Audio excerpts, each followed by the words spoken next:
siamo contentissimi, abbiamo raggiunto il risultato che volevamo, c'era molta gente, siamo riusciti a raccogliere molte firme per appunto sostenere la nostra causa.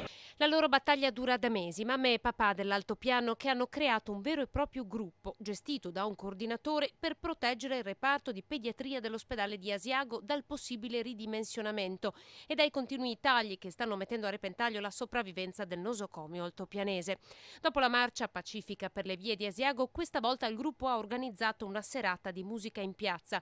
Una prima vittoria è già stata raggiunta. La direzione generale aveva previsto il ridimensionamento del reparto per il 30 di settembre, pare ci sia stata una proroga fino al 31 dicembre 2015.